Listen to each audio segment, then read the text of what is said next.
Kenapa ya, Mas?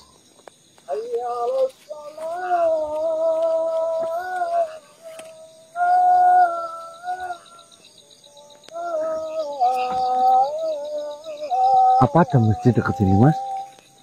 Ini bonsai dari masjid Kudus. Beda lah. Ini ada orang adzan.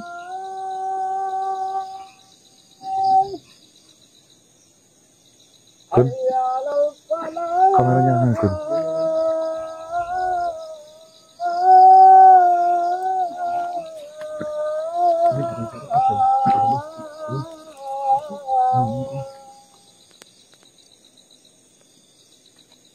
Allahu Akbar, Allahu Akbar, La ilaha illallah. Subhanallah.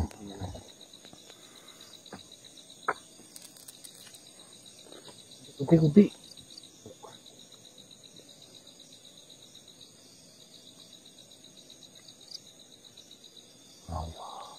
Allah.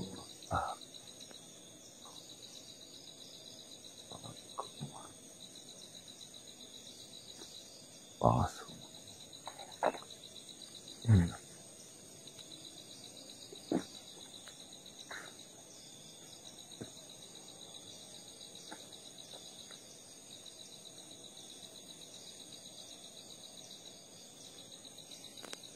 Assalamualaikum warahmatullahi wabarakatuh.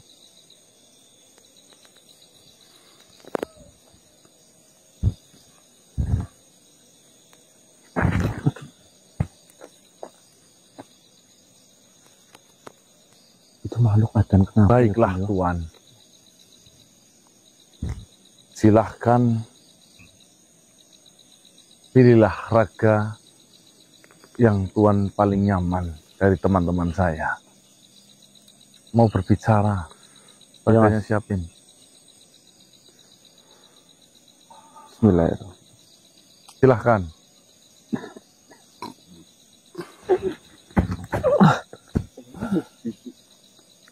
Assalamualaikum warahmatullahi wabarakatuh. Waalaikumsalam warahmatullahi wabarakatuh. Tuan,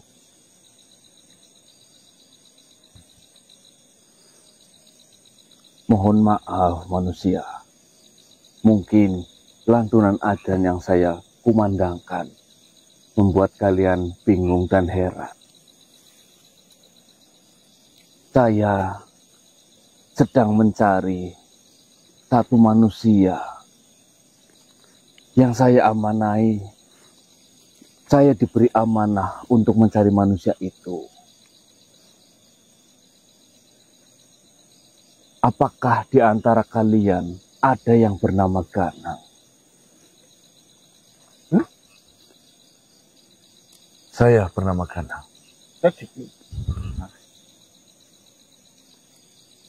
Sebentar. Saya diperintahkan oleh Nabi Khidir untuk menemui manusia yang bernama Ganang dan meminta kunci.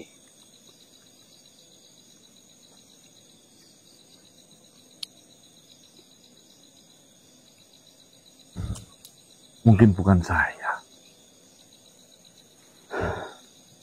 Ketahuilah manusia, perjalanan saya sudah bertahun-tahun untuk mencari manusia yang bernama Ganang. Saya sudah hampir mengelilingi seluruh pelosok negeri ini. Semua nama yang bernama Ganang saya temui satu persatu, tetapi mereka tidak mengerti apa yang saya katakan. Bahkan mereka tidak tahu bahwasanya saya berada di depan mereka. Baru kali ini saya menjumpai manusia yang bernama Ganang dan berhasil bisa berbicara dengan saya. Nabi Allah, Nabi Khidir memerintahkan saya untuk menemui manusia yang bernama Ganang yang memegang kunci. Tunggu sebentar, Tuan. Saya belum maksud apa yang dibicarakan oleh Tuhan terhadap saya. Apalagi beliau baginda Nabi. Nabiullah. Itu sangat mungkin bukan ranahnya saya. Saya hanya manusia kotor, saya hanya manusia penuh dengan dosa. Mungkin jika beliau mencari saya, bukan sayalah orangnya. Lalu saya harus mencari kemana lagi manusia yang bernama Gana yang memegang kunci itu. Apa alasan beliau menunjuk saya sebagai manusia yang kau cari?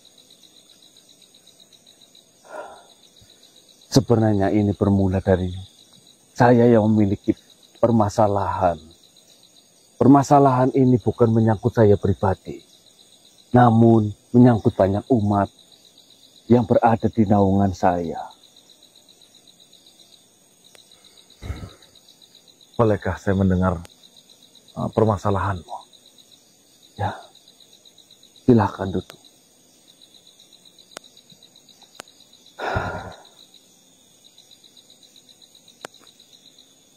Silakan Tuhan. Bismillah. Gimana balok ke sana?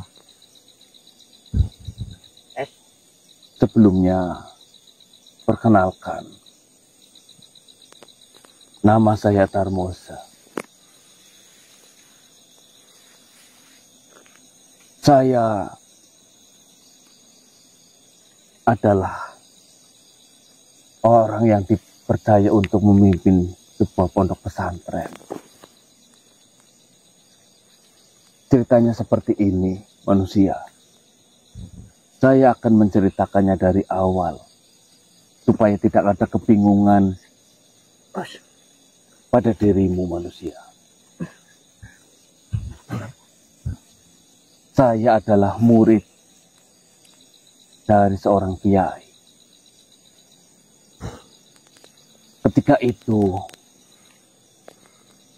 sang kiai memiliki seorang putri, yang mana putrinya sudah sakit selama bertahun-tahun. Tidak ada yang bisa menyembuhkannya. Sampai pada suatu malam, kiai saya dimimpikan oleh sebuah cahaya yang mengatakan, jika kau menginginkan anakmu sembuh, datanglah dan bertanya kepada Nabi Khidir, meminta obat kepadanya.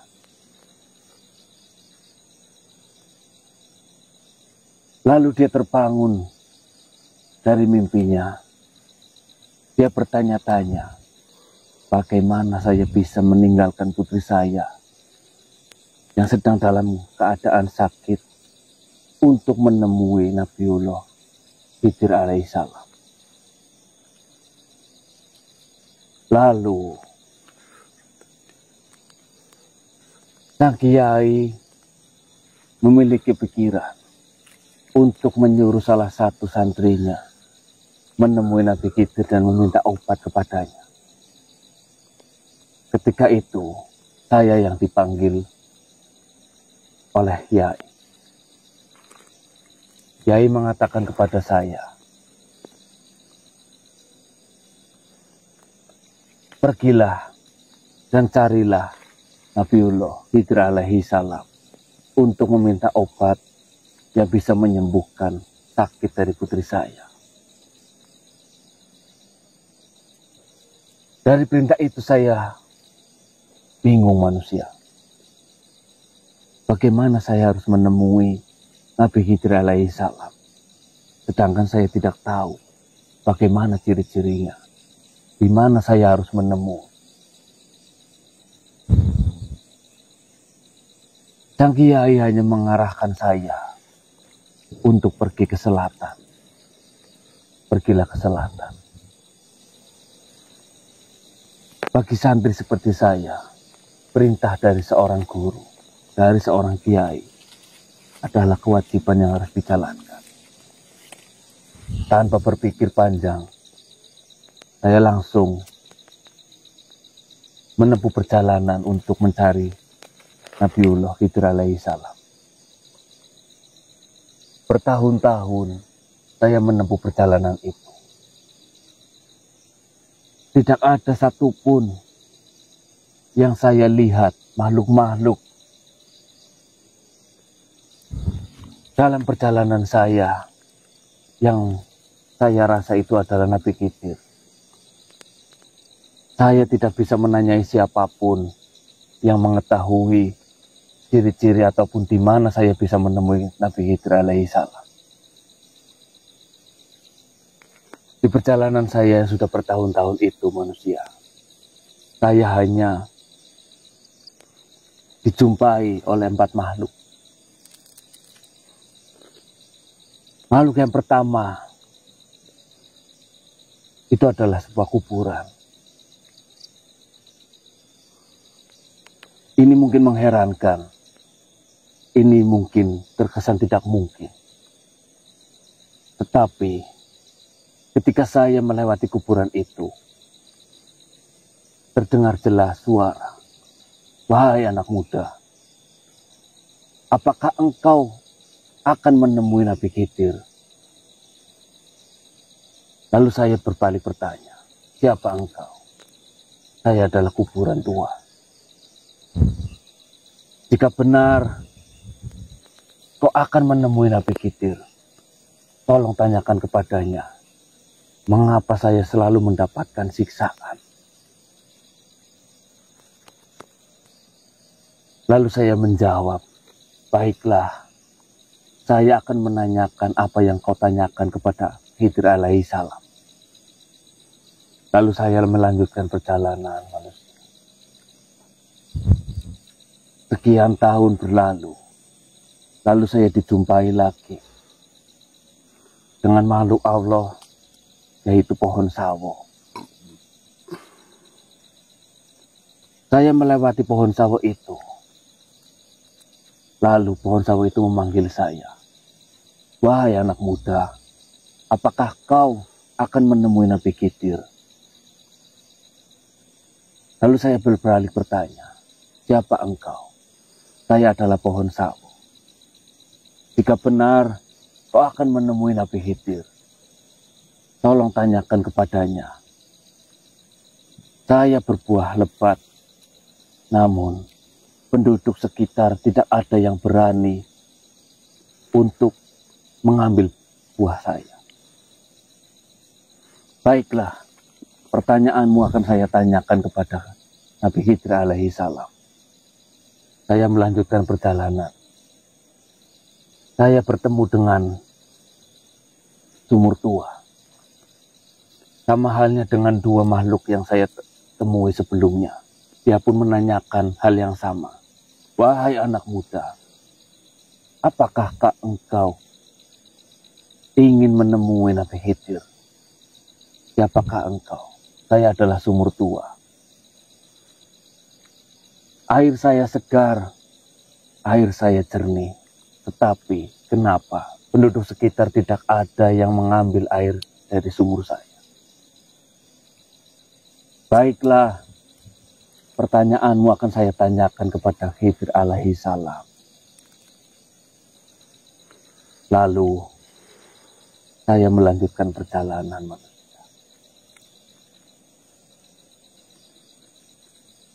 Saya bertemu seorang kakek-kakek tua.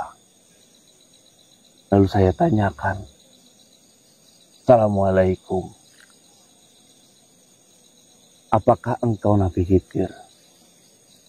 Dengan tegas dan lantang, dia menjawab, "Iya, saya Khidir. Ada apa?" "Seperti ini, Nabiullah. Saya diperintahkan oleh kiai saya untuk meminta obat kepadamu. Obat itu akan diberikan kepada anaknya yang sudah sakit bertahun-tahun. Dan ketahuilah, Nabiullah Khidir alaihi salam, perjalanan saya untuk bisa menemuimu sudah bertahun-tahun.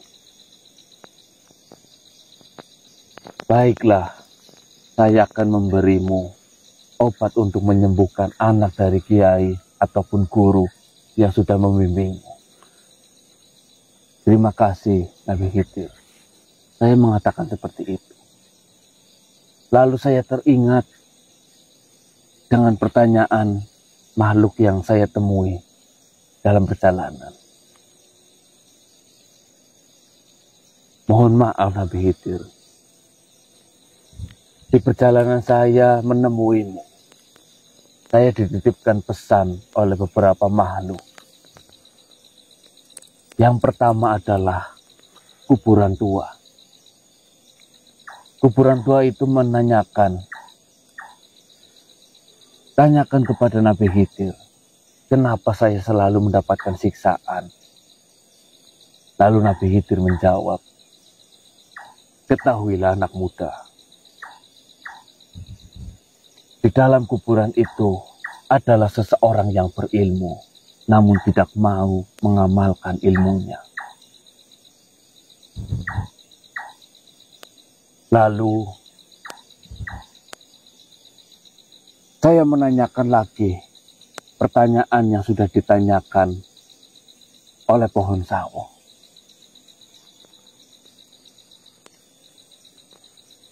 Nabi Khidir menjawab,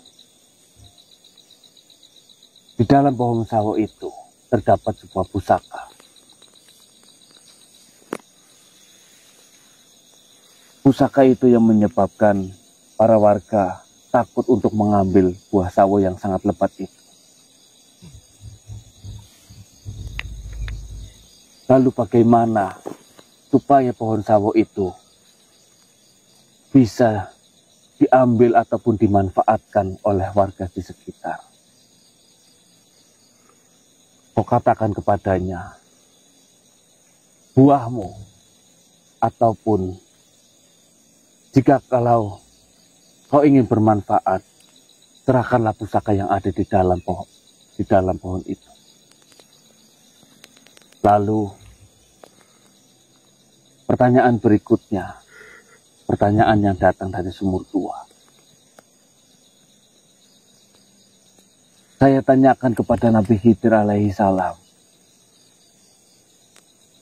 Ada pertanyaan lagi, wahai Nabiullah. Pertanyaan ini datang dari sebuah sumur tua. Mengapa para warga tidak mau mengambil airnya, padahal airnya jernih dan segar? Ketahuilah anak muda, di dalam sumur itu ada harta karun yang tersimpan sangat banyak. Katakan kepada sumur tua itu, jikalau air yang ada di dalam sumur itu bisa dimanfaatkan ataupun diambil oleh para warga, berikan harta itu terhadap.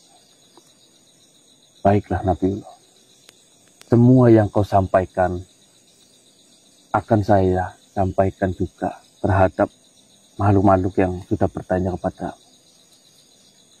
Saya melanjutkan perjalanan untuk pulang manusia dengan membawa obat dan membawa jawaban. Setelah saya memberikan jawaban kepada makhluk yang saya temui di jalan itu, saya mendapatkan semuanya manusia. Saya mendapatkan ilmu, saya mendapatkan pusaka, dan saya mendapatkan harta. Saya juga mendapatkan obat yang diberikan oleh Nabi Khidir alaihi salam. Saya pulang ke pondok pesantren yang mana saya menimba ilmu di sana. Alangkah terkejutnya saya ketika saya pulang, namun sang kiai tidak mengenali saya. Apakah karena perjalanan saya yang bertahun-tahun itu? Lalu saya mengatakan, Kiai, saya pulang membawa jawaban dari doa-doa Kiai untuk kesembuhan anak Kiai. Beliau mengatakan, siapa kamu? Kiai, saya adalah santri yang diperintahkan olehmu untuk menemui Nabi Khidir alaihi salam, meminta obat kepadanya. Dia hanya menjawab, "Ya, terima kasih." Lalu, apa obat untuk anak saya ini? Nabi Khidir hanya menjawab, obatnya adalah anak kiai harus dinikahkan. Lalu dengan siapa saya harus menikahkan? Dengan santri yang kau suruh. Kiai menanyakan lagi kepada saya, apakah engkau mau dan ridho untuk menikahi anak saya? Jika itu adalah pilihan kiai, dan jika itu adalah pilihan yang terbaik, saya mau kiai. Singkat cerita manusia, saya menikahi anak dari kiai itu. Dan alhamdulillah, dari pernikahan itu membawa kesembuhan bagi anak kiai ataupun guru saya. Rumah tangga saya terjalin bertahun-tahun. Selama bertahun-tahun itu, kiai sudah bertambah umur. Dia sudah tua dan harus ada yang meneruskan perjuangannya untuk mengurus pondok pesantren yang sudah dia urus selama bertahun-tahun juga. Saya dipilih untuk menggantikannya. Bertahun-tahun juga saya memimpin pondok pesantren itu. Namun terjadi masalah saat ini manusia. Saya mengurus lebih dari 1.500 santri di pondok pesantren itu. Dan makanan yang biasa mereka makan adalah hasil dari kami merawat kambing dan pertanian. Namun beberapa tahun ini, peternakan dan pertanian milik pondok pesantren selalu gagal untuk mendapatkan hasil dari itu. Pertanian kami paceklik. Dan peternakan kami tidak menghasilkan anak yang bisa kami jual untuk biaya memberi makan santri-santri yang itu. 1.500 santri harus menahan lapar setiap harinya. Dari keresahan itu, saya meminta saran kepada kiai yang sudah tua dan berbicara pun sudah sangat pelan. Wahai ayahku, keadaan pondok pesantren sudah seperti ini. Saya tidak bisa membiarkan ini terjadi berlarut-larut. Kira-kira apa saran dari ayahanda? Ayahanda ataupun ayah mertua saya hanya mengatakan, temuilah Nabi Khidir. Perintah itu sama seperti perintah pertama. Saya diperintahkan untuk menemui Nabi Khidir dan mencari obat untuk anak. Tanpa berpanjang lebar. Dan saya meyakini bahwasanya itu adalah jawabannya. Saya melakukan perjalanan yang sudah pernah saya lalui. Dan tempat Nabi Khidir yang sudah pernah saya datangi. Saya menanyakan kepada Nabi Khidir dan menceritakan persoalan yang ada di pondok pesantren. Nabi Khidir hanya menjawab, temuilah manusia yang bernama Gana. Mintalah kunci kepadanya. Saya tidak langsung pulang ketika mendapatkan jawaban itu. Saya langsung melakukan perjalanan untuk mencari manusia yang bernama Gana.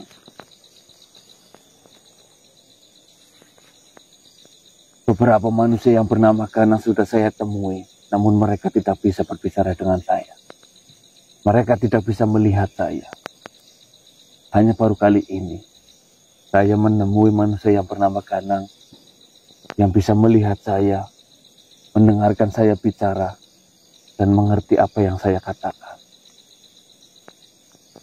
Dan saat ini manusia, sesuai perintah yang diperintahkan oleh Nabiullah Khidir alaihi salam, saya ingin meminta kunci kepadamu.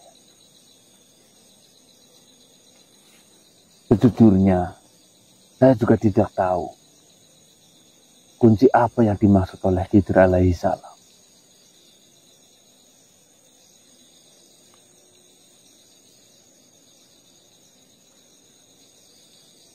Baiklah Pak Ustadz, apa yang kau ceritakan benar-benar luar biasa.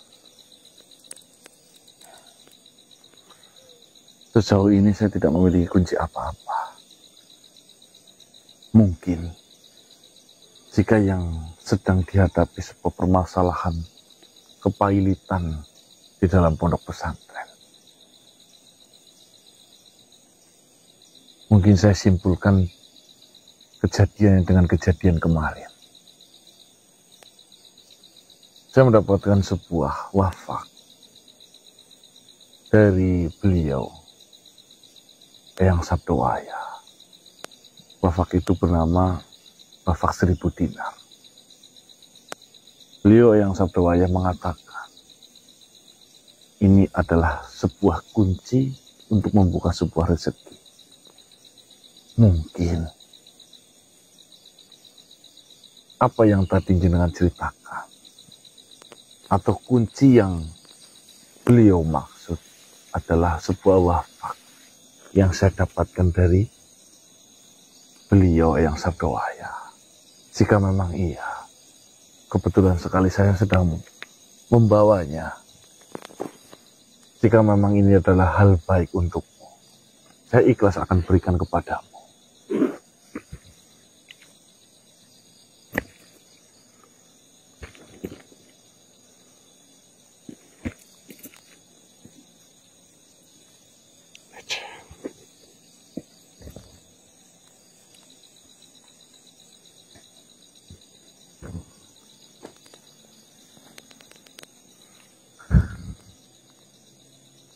Seperti ini, Pak Ustadz Tarmuja.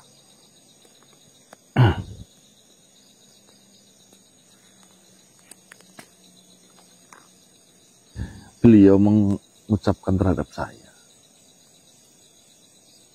Di sini tertulis sebuah wafak.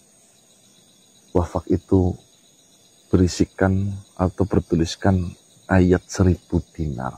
Apakah jenengan pernah mendengar ayat 1000 dinar? Ya, saya tahu ayat itu. Dan di baliknya bertuliskan Mikail atau malaikat pembagi rezeki. Ya, silahkan terimalah benda ini. Semoga bisa bermanfaat bagi pondok pesantrenmu. Emang yang dimaksud itu sih Mas? Yang masa kunci rumahnya ya kita sangkut pautkan dengan kepailitan dari pondoknya. sejujurnya manusia, sampai detik ini,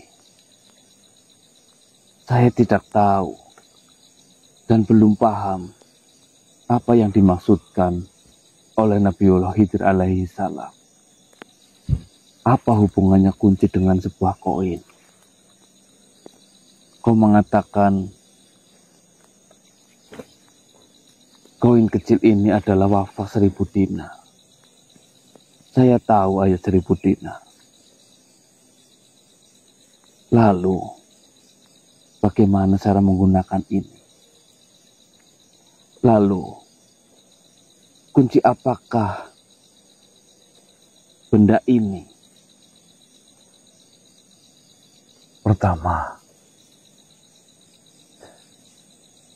jangan sampai telat dalam sholat subuh. Ya, 1 detik pun. ya, Yang kedua, Sayangilah orang tua. Berbaktilah sebakti-baktinya terhadap orang tua. Yang ketiga, bacalah ayat 1000 dinar setelah habis sholat. Subhanallah. Simpanlah. Kenapa tidak terpikirkan oleh saya sampai seperti itu? Ya, kalau dipikir-pikir, ayat 1000 dinar sangat masyhur, dikenal oleh umat agama Islam sebagai umat pendatang rezeki. Barang siapa yang bertawakal kepada Allah, maka Allah akan memberikan rezekinya dari arah yang tidak disangka-sangka. Saya sekarang mengerti apa maksud yang dikatakan oleh Nabiullah Khidir alaihissalam. Dari semua permasalahan saya, permasalahan pondok pesantren, dan permasalahan dari 1.500 santri yang saya bimbing, mungkin ini jawabannya. Allahu a'lam bishawab. Silahkan. Apakah engkau ikhlas, manusia? Lahir batin. Alhamdulillah. Alam.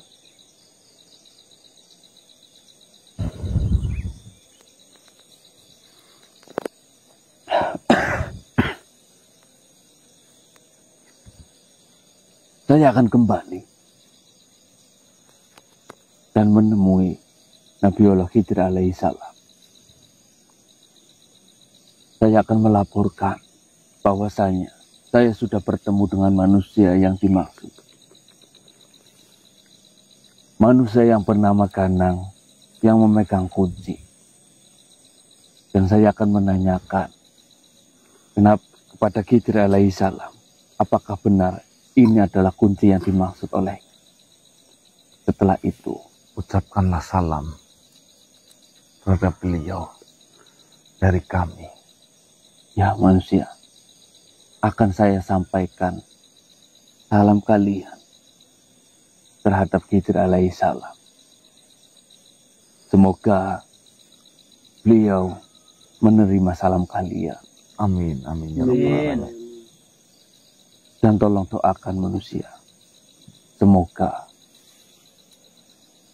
1.500 santri yang saya pimpin, mereka semua menjadi benteng, menjadi garda terdepan untuk memperjuangkan agama Allah. Amin, amin ya rabbal alamin. Sebelumnya terima kasih. Sama-sama Pak Yai. Semoga Allah membalas kebaikanmu. Amin, amin. Dan kebaikan kalian semua. Saya pamit. Assalamualaikum warahmatullahi wabarakatuh. Waalaikumsalam warahmatullahi wabarakatuh.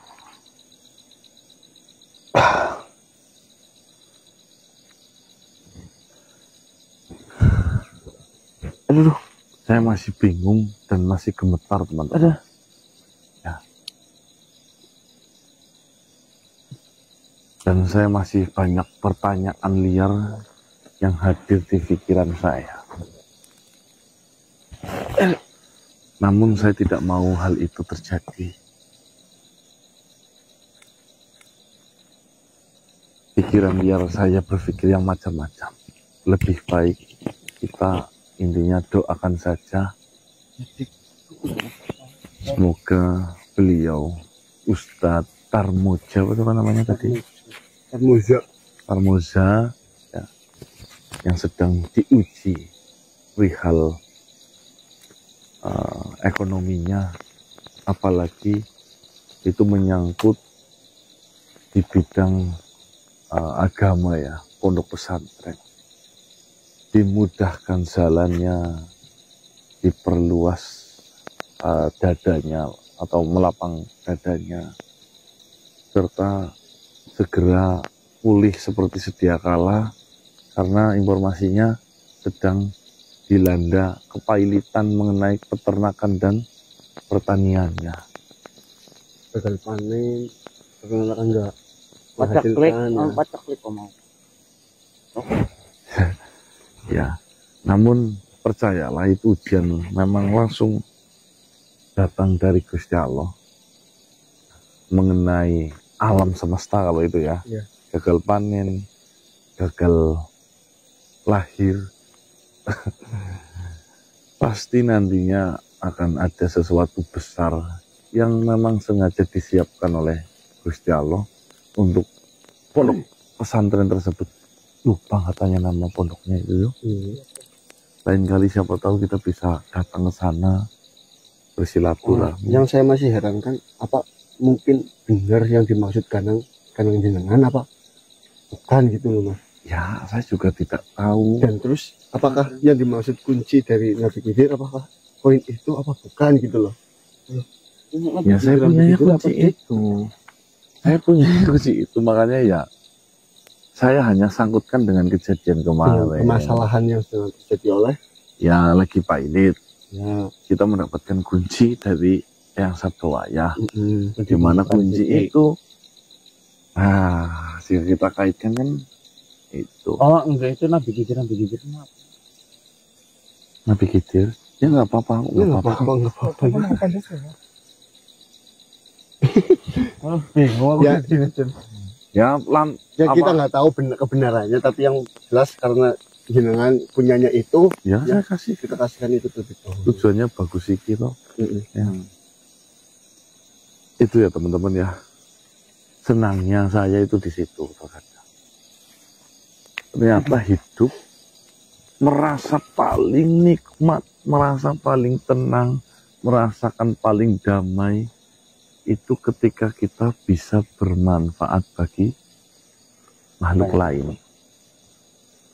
Tanpa kita sadari, coba kita lihat realita yang terjadi.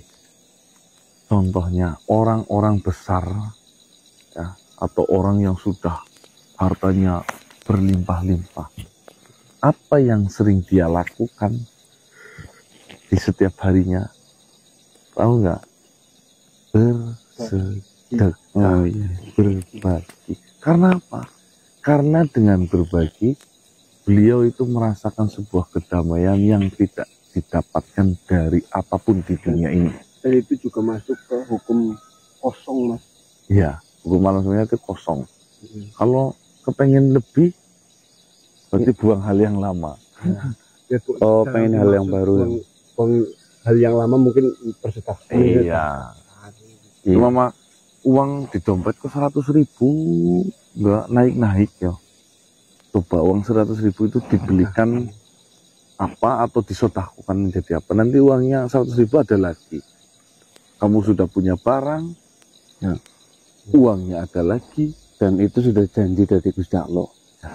Berarti hal yang lama Oh, nih. Iya, tapi tidak berlaku untuk misalnya istri lama itu buang, kamu dapat istri baru, susah. Saya maksud niatnya ya. Iya, saya sudah tahu. Perlu di garis bawah berarti. Jangan ya.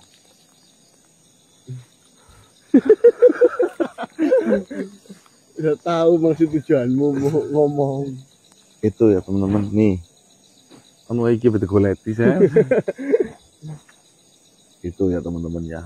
Ya, contohnya mungkin ya saya sering terinspirasi dari itu Pak Yusuf Hamka ya. Oh iya. Tol ya. Dia itu kaya raya banget ya. Katakanlah penghasilannya satu harinya itu mungkin bermiliar-miliar ya. Iya, harusnya. Apa yang beliau lakukan? Bikin nasi 3.000-an, apa ya? Ya. Ada yang 2.000, ada yang gratis gitu, Mas. Ya, Itu untuk memutar ekonomi UMKM kecil sama memberi sedekah kepada orang. wah, luar biasa. Berarti ya, tujuan dalam hidup ini apa? Bermanfaat bagi banyak orang. Contohnya mungkin orang paling kaya siapa lagi di dunia ini? Hah? 9 Oh, di dunia ini Ya. Elon Musk yang punya Tesla, Mas SpaceX. Apakah dia senang berbagi-bagi? Mungkin. Oh, karena nggak tahu ya. Ya, tapi kalau yang di Indonesia sih kebanyakan orang-orang yang nggak usah yang kaya banget lah, kayaknya menengah aja sudah banyak yang berbagi-bagi. Iya. Bangun masjid sini, bangun pondok Iya. pesantren sana. Kenapa? Iya, nikmat sekali ketika kita bermanfaat bagi banyak orang. Betul. Jangan berkecil hati yang tidak bisa berbagi harta, Iya. berbagi ilmu. Kayak tadi pelajarannya Mas, Ya, dia disiksa karena dia memiliki banyak ilmu. banyak ilmu namun tidak tidak. berbagi. Dan menurut ulama, menurut Al-Quran apa hadis, orang yang sudah mati itu pengen kembali bukan untuk sholat Mas, ternyata untuk sedekah. Nah, itu udah mendapatkan pelajaran dari itu. Ya, dari sana. Si Suwanggi itu kakek siapa waktu itu ya? Wangi. Juragan Darto. Kakeknya Oh, pakai yang nangis itu, kasihan itu. Yo, yang dalamnya kaji gondi. Oh iya, oh iya ya Kaji Kondi ya. Waktu itu saya ditemani Marcel sih ke Kaji makamnya. Kondi. Andai saja saya masih diberi kesempatan hidup, tidak usah 1 hari, 1 jam saja, saya akan bawa semua harta saya untuk disedekahkan. Iya benar Mas. Nah, itu ya teman-teman ya. Ya untuk sekedar sharing saja, bukan menggurui. Ya. Selagi masih hidup, ayo, Yuk. kita perbaiki ibadah kita, perbaiki amal kita, perbanyak sedekah kita. Sedekah tidak harus dengan uang. Senyuman di pagi hari yang manis saja itu sudah sedekah. Kita menambah dosa, senyum membawa dosa. Nah itu ya teman-teman ya. Karena mengingat berapa lama sih kita hidup di dunia ini. Iya betul Mas. Kemarin saya takut pagi-pagi, Mas. Takut. Saya nonton terlalu kelogisan. Oh ya. Oh, Ya. nonton video. Iya, nonton video di shop YouTube. Oh. Ada orang yang meneliti tentang kematian secara ilmiah. Yang ditimbang ya? Bukan. Oh, bukan. Dia seorang dokter. Mm. Akhirnya dia itu datangi ke rumah sakit satu dengan yang lainnya, Mm. ya, untuk meminta data orang yang sudah pernah mati, Mm. tiba-tiba hidup kembali. Oh, maksud di istilah kita mati suri. Ya, maunya minta data ke rumah sakit. Siapa saja yang pernah di rumah sakit dinobatkan mati, setelah berapa hari tiba-tiba setelah berapa jam hidup lagi. Mm. Iya. Akhirnya data itu kan terkumpul sampai mengumpulkan 100 orang. Oh iya. Ya, ini entah benar atau tidak, namun kita ambil hikmahnya. Mm. Mengumpulkan sampai 100 orang. Nah, 100 orang itu diwawancari satu persatu. Dan ternyata Jawaban mereka. jawaban dari 80 orang itu bisa dikatakan sama. Hanya 20 orang yang berbeda. Yang sama apa dan yang berbeda itu apa? Nah, dari 80 orang, dia itu bercerita ketika dia mati, itu mendapatkan kayak dimasukkan sebuah lorong yang sangat panjang. Ya. Di situ itu digambarkan kebaikan kita dan dosa kita di masa Di dunia. di dunia. Oh, ditampilkan. Walaupun itu, mohon maaf, bukan dari Islam ya, Iya, iya, iya. ya, bukan Muslim ya. Heeh. Di situ kan sudah jelas banget. Ya. Oh iya ya, ngobrol sambil-sambil. Oke. Ini seru ini. Gimana? Ini seperti ini ya. Jadi di situ kan sudah jelas banget. Mm-mm. Kalau orang yang tidak mau, mohon maaf, beribadah, ya, dan tidak mempercayai bahwasanya setelah kita mati itu tidak ada apa-apa. Iya, iya. Nah itu dari 100 orang saja bisa menyimpulkan dari 80 orang Iya, iya. itu menjumpai hal tersebut. Oh. Bukan kebaikan dan kebaikan. Iya. Banyak yang mana itu ya? Iya. Itu dari punten non muslim. Iya ya Mas. Apalagi kita yang sebagai umat muslim yang sudah pasti dijelaskan di dalam kitab sucinya Iya. bahwasanya ayo cari bekal semasa kita hidup untuk sanggup menuju ke alam kelanggengan, Alam kekekalan. abada. Apa artinya? Abada. Selama-lamanya. Lama-lama. Kalau abadi, Abadi itu di dunia, Mas. abadi. Kalau abadi di akhirat. Paham? Ya, paham. Iya iya iya. Abadi di dunia. Ya kayak saya juga pernah nonton itu Mas. Saya malah mendengarkan pertanyaan bahwasanya takdir itu emang takdir apa namanya? Cobaan itu memang diberi langsung oleh Gusti Allah apa emang karena ulah kita sendiri gitu Mas? Ujian itu sebenarnya ada apa? Nah, ya gitu Mas. Itu jawabannya apa Mas? Ya, kita rentetkan dari sejarah dulu ya, Mas. Ya, contohnya Nabi Ayub Ya, Iya. diuji dengan kegatelan di seluruh badan ya. ya. Selama bertahun-tahun Sampai akhirnya di istrinya pun menjauhi. Jadi, ya, pertama kan suruh sana kamu tinggal minta kesembuhan. Saya malu. Saya sudah dikasih kesehatan yang panjang, masa saya baru diuji. Begini saja saya udah minta lalu, Kesembuhan. kesembuhan atau ngeluh. Sampai akhirnya ditinggalkan dan semuanya sampai akhirnya kan rontok ketika di suatu sungai apa Iya. ya, jadi lintah apa itu ceritanya loh. Ceritanya. Nah itu kan memang hadisnya ada dan itu adalah cobaan, Mas. Betul. Kalau memang di agama Islam ya itu cobaan adalah sesuatu yang pasti.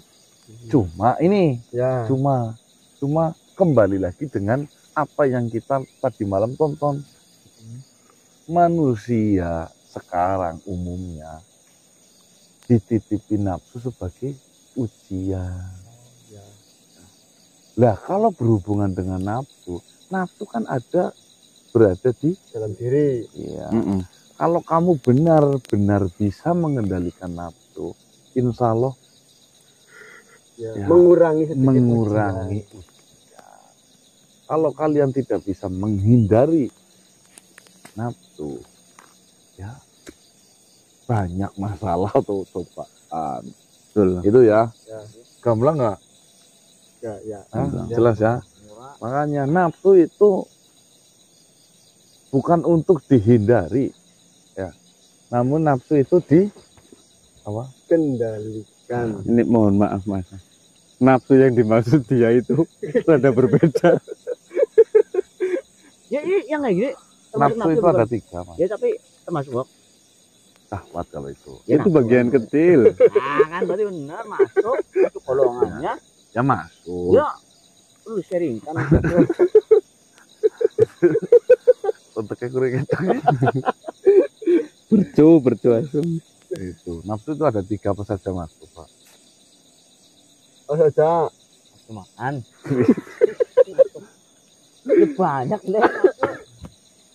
Nah, sempurnanya manusia karena ada Nafsu nafsu. dan akal yang menjadi satu itu. Ya, Hmm. makanya kalau cuma Akal tuh nafsu terus kayak gini kan nggak ada akalnya. Kayak kewan Mas. nggak ada bedanya dengan kerbau. Ya cuma gatel ya ini ya. Oh ini. Nah, harus kata lagi. Oh gatelnya ini ya. Cuma nafsu tok tapi nggak ada. Kayak kewan. Tapi ora apa-apa. Ini salah siji umatnya Kanjeng Nabi. Iya. Iya. Ya iyalah. Walaupun kayak gitu ya. Apa Iya. ngerti sih ngelihin syafaat besok. Iya. Makanya aja cok mengejas Marcel kayak ingin orang apik-apik Mas. Jadi Iya. kita guyon Mas gitu. Siapa ngerti syafaatnya kandel banget ya Mas. Hah? Siapa ngerti syafaatnya semene ya kandel banget ya gue. Malah syafaatnya kayak seneng apa. Maksudnya pertolongannya Kanjeng Nabi nang akhirat kayak sangat tebal untuk Bang Marcel. Ibaratnya yang lain paling ditarik pakai kayu kecil, Marcel itu sampai dipeluk-peluk di sana gitu kan nggak tahu. Enggak kayak mahoni. Tapi lu kamu kejedot bis, udah belum mandi. Ya, tenang, nek aku insya Allah bila mendapat sahabat kok sayangi lah temenan. Iya. Nih, Marcel kan kadang-kala sering bertanya masalah agama. Iya, Pak. Ya. Lah, Marcel kadang, aku ateis enggak, Mas, ya kira-kira. Saya jawab, Sel, kamu pengertian ateis saja nggak bisa. Nggak tahu. Nggak tahu. Hmm. Oh, jangan ngomong ateis. Tapi ini orang yang paling disayang, pasti. Pengertian ateis saja nggak tahu. Itu dosa berarti orang. Jadi, lah, kata Marcel lah. Dalam maklumi gue. Ya. Sing mlebu swarga sing oleh rahmatnya apa? Sing ibadahake, Mas. Sing diridhoin Gusti Allah. Yang mendapat ridho dan rahmat. Heeh. Ya siapa sih? Kayak gini borang rahmat oleh. Diridhoi yo. Iya. Wong kan nang ngerti. Iya, karena kiai deblak tunjung apa ae lah. Ah, Saudara kabehan, sedulur kabehan eh, mendapatkan ridho dan rahmat. Jadi Rek, aku kadang mikir gitu, Mas. Ning dunia gitu. Kadang sengsara. Ya moga-moga sengsara ini kok muliakan ya. aku kan gue mau kenapa Ya kenapa banget kota? Kota yang paling bebas. Ada dimaklumi. mudeng be ora. Iya. Iya. Hari gampang besok jawab saya. Anu yang orang mudeng lah. iya Anu orang mudeng sih. Ayo. Masa iya kemarin belum aku Kakak itu kena jam kayak. kalau jawabannya kayak gitu pas lagi di kuburan mandro buka orang mudeng malaikat kamu. Astagfirullahaladzim. Orang mudeng. Ini orang mudeng iki. bahagia wong Orang apa-apa. Iya. Ya mulane. Ya anak menceng-mencengnya ya orang apa-apa kan. Menjane wong ya. Iya lurus bahaya kayak waktu. Jenah wingi bener. Lagi ngentut buri nafsu bae kae nafsu. Kok jan nemen-nemen nek nyong lara kok melu lara. Iya. Ayo melu nyong. Balik, mari jadi kesadaran. Iya. Apik. Aja nemen-nemen kok nyong Jadi sombong. sombong. Wis melu nyong yo. Kok nyong lara kok melu lara. Iya. Akhirnya apa? Kowe sing jenengane bisa pengendali nafsu. Mengendali nafsu. Kayak avatar kayak mengendali apa kayak? Mengendali elemen. 4 elemen Nah, itu guyonan pagi hari. pagi hari, tapi guyonan bodoh ya teman-teman ya. Iya. Bukan untuk ditiru karena ini kita orang-orang desa yang kurang pemahaman mengenai agama. Jadi Iya. mohon Betul. maklumi semaklum-maklumnya Iya. karena kami juga Orang- ya, belajar lah. Orang bodoh teman-teman. Mas Antam naik aja kita nggak tahu. Ya Allah. Tapi alhamdulillah punya Mas Ade yang Iya. 80 kilo. Yang 72 kilo. Mungkin cukup ya teman-teman semua. Apalagi ya? Laki-laki kalau tidak WA lagi balasnya lagi ngobrol kayak gini, Mas. Oh itu. Nanti bikin Oh iya, benar-benar. Laki-laki ngapain sih gitu? Kalau perempuan nggak dibalas lagi ngobrol apa?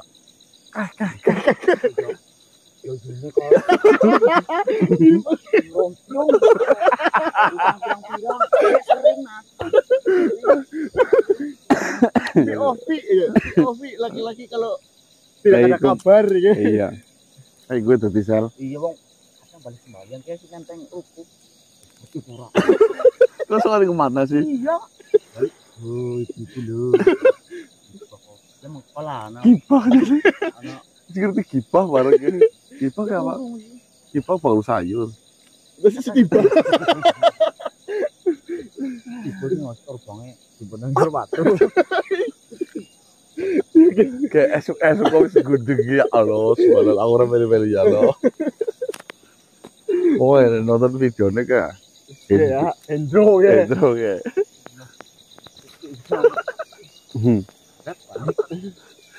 Mungkin itu ya teman-teman. Terima kasih sudah mensupport terus perjalanan tim Kase. Semoga bisa lebih baik lagi untuk kedepannya. Kami Ya. tim Kase undur diri karena kami harus pulang. Ada keluarga yang menanti kepulangan kita. Kalau Iya. kita pulang sambil rumah tidur. Saya tutup wabillahi taufik wal hidayah. Wassalamualaikum warahmatullahi wabarakatuh. Waalaikumsalam warahmatullahi wabarakatuh. Salam sejahtera, salam Nusantara dan salam Om. Wah, Yuk. Yo, boleh. Gue gak jadi terus lah.